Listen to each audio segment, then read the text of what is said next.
Mesdames, Messieurs, bonjour, bienvenue dans cette édition de la mi-journée sur BB24.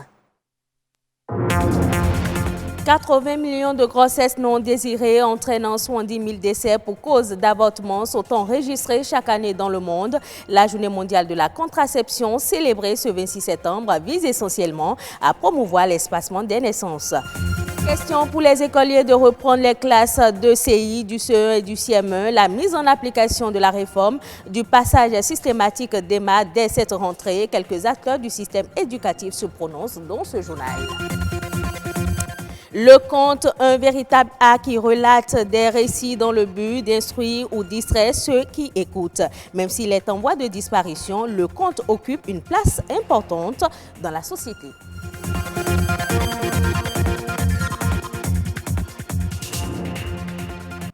80 millions de grossesses non désirées, dont un cas d'avortement de fortune, sont enregistrés dans le monde.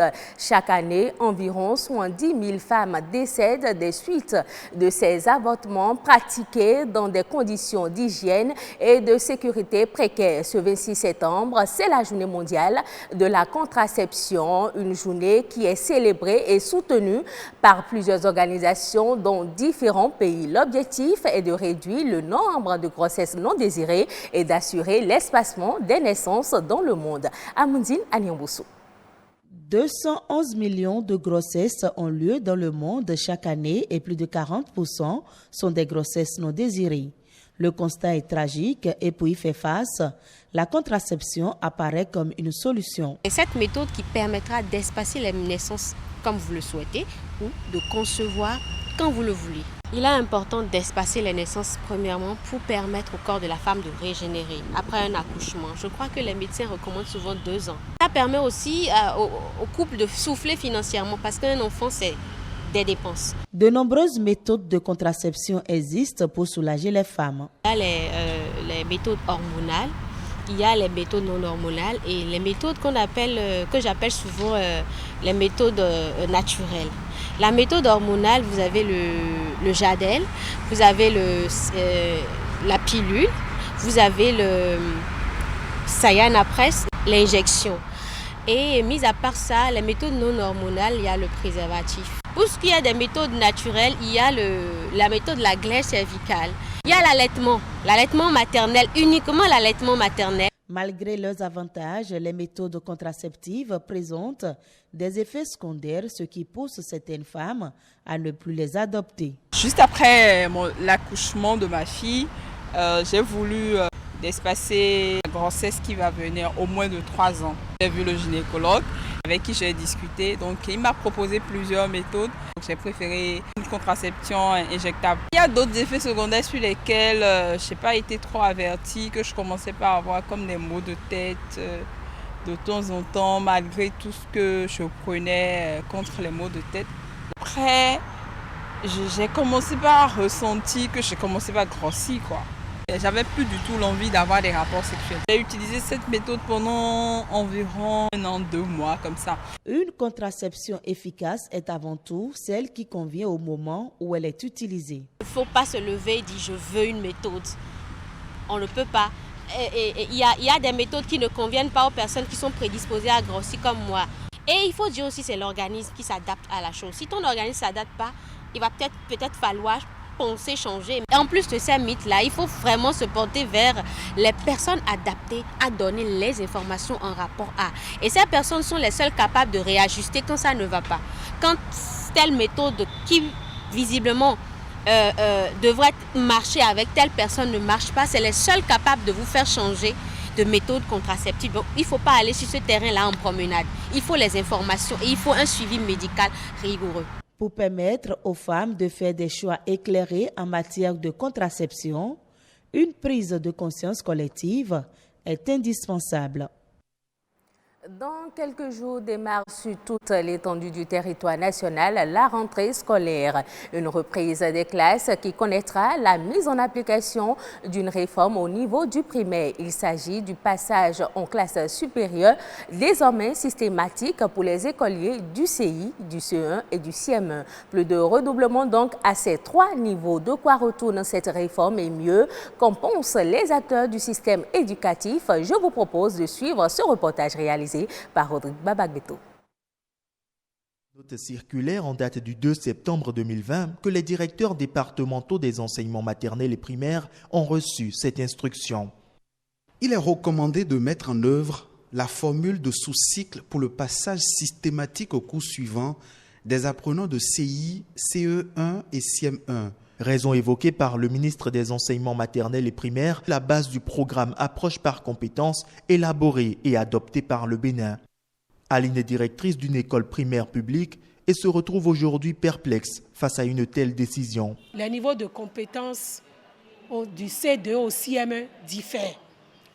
Au C2, c'est des connaissances systématiques, mais au CM, c'est d'autres connaissances qui s'y ajoutent et que l'enfant qui n'a pas le minimum de maîtrise ne peut pas s'en sortir au CM. Contrairement à elle, plusieurs enseignants partagent un avis favorable à cette réforme. L'enseignant a la possibilité d'apprécier le niveau de l'enfant, à lui de le passer ou de le redoubler selon ce qu'il a fourni comme rendement. Je lis un peu dans cette mesure de l'autorité qu'il est en train de responsabiliser davantage et l'enseignant et les parents d'élèves. Moi, je ne vois pas que cela soit une mauvaise décision. Pour ce syndicaliste, faire une telle option remet en cause l'une des conditions principales du programme d'approche par compétences pour lequel a opté le Bénin.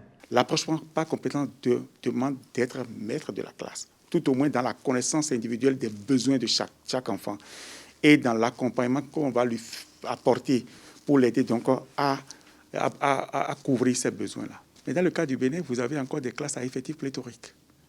On a des classes de CME aujourd'hui qui sont au-delà de 100. Une situation certes réelle, mais à laquelle le gouvernement a déjà trouvé la solution, d'après ce conseiller pédagogique. Il y a un changement maintenant, parce que c'est vrai qu'avant, les effectifs étaient pléthoriques. C'est vrai, il y en a aussi encore, mais vous savez, le gouvernement a fait un grand effort pour pouvoir à chaque classe un enseignant. Je veux parler des enseignants suppléants. Donc le problème va se poser, mais pas comme l'ampleur qu'on a toujours vécue. 60% des apprenants en moyenne n'ont pas atteint le seuil suffisant de compétences en lecture après au moins 6 ans de scolarité primaire et plus de 22% des apprenants se situent en dessous du niveau 2 en fin de scolarité primaire. Dans un tel contexte, quel impact aura l'application de cette réforme sur le niveau des enfants? Les yeux sont rivés vers la fin de l'année scolaire 2020-2021 qui donnera certainement la réponse. En bref, cette activité des hommes et femmes de l'Office de radiodiffusion et télévision du Bénin en pleine marche dans le cadre de la célébration lundi prochain du 100e numéro de l'émission Nopiden, la matinale de BB24, la deuxième chaîne de télévision de l'ORTB. Une série de manifestations était prévue dans cette marche qui a eu lieu ce matin.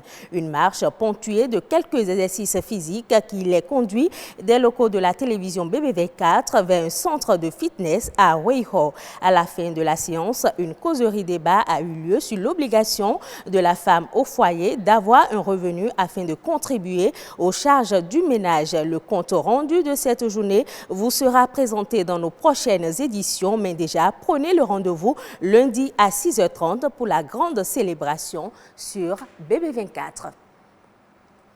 L'art oratoire est le moyen à travers lequel celui qui l'exerce transmet des sentiments et des émotions. Il met un point d'honneur sur la culture et les problématiques de la société. Jadis utilisé par nos aïeux pour se divertir tout en éduquant, le conte est petit à petit en train de disparaître. Pourtant, nul n'ignore son importance. Boris Agosado, ingénieur culturel, revient ici sur le rôle et la place des arts de l'oralité au sein de la société.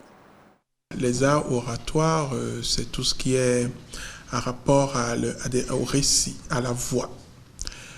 C'est l'art de communiquer, de transmettre, n'est-ce pas, une conviction, une idée, à travers la voix, à travers les gestes, à travers les émotions.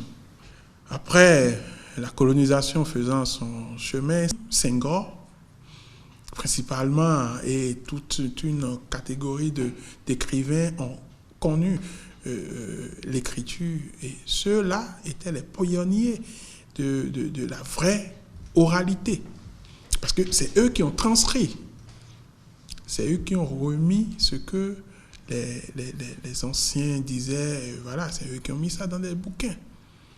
Le rôle de l'art oratoire, c'est comme tout art, c'est de changer des comportements, n'est-ce pas, de décider, de permettre, n'est-ce pas, à ceux qui peuvent décider de décider.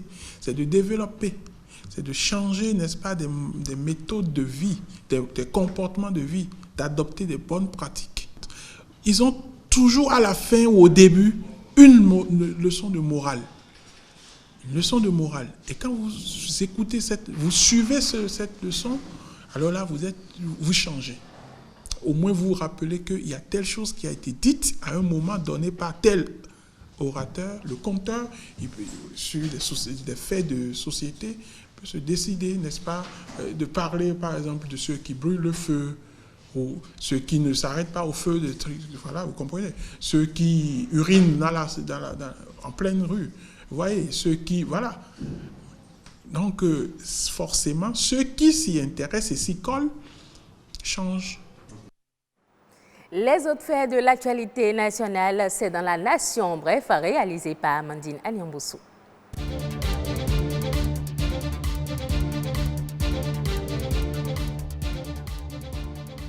La secrétaire générale de l'Organisation internationale de la francophonie, Louise Moshiki-Kouabo, est à Cotonou depuis ce jeudi 23 septembre 2020. Elle a été reçue en audience par le chef de l'État, Patrice Talon. Au cœur de leurs échanges, la coopération entre le Bénin et l'Organisation internationale de la francophonie, la participation du Bénin à la vie et à l'animation de cette institution, de même que les réformes et succès actuels du pays. La secrétaire générale de l'OIF aura visité au cours de son séjour l'agence de développement de Semé-City, le campus numérique de la francophonie, le centre d'incubateur de l'université d'Amomey-Calavi. Elle aura également une séance de travail avec les femmes entrepreneurs de la Chambre de commerce et d'industrie du Bénin. Le projet de densification du réseau haut débit au Bénin démarre dans quelques mois. En prélude à cela, les acteurs impliqués dans sa mise en œuvre ont procédé à la signature du contrat commercial du projet. Le démarrage des travaux sur le terrain est prévu pour 2021. Le projet consiste en la réalisation d'un réseau dorsal national en fibre optique. Sa mise en œuvre permettra une transformation complète et une amélioration du réseau de télécommunications au Bénin. Grâce à l'extension du réseau dorsal et des réseaux métropolitains dans les grandes villes, la couverture nationale du réseau sera sensiblement améliorée. La phase 2 de ce projet, dont le contrat a été signé, prend en compte 23 communes et va permettre de construire la large bande nationale du Bénin.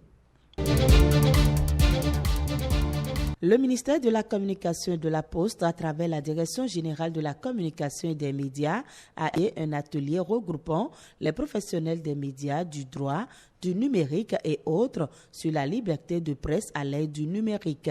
Ces assises ont permis aux participants, notamment les journalistes, de s'exprimer sur les difficultés liées à l'exercice de leur métier avec l'avènement du code du numérique et de formuler des recommandations. Ils ont également suivi une communication sur le thème « Liberté de presse et plateforme numérique ». Les participants ont fait des suggestions allant dans le sens de la modification du code du numérique.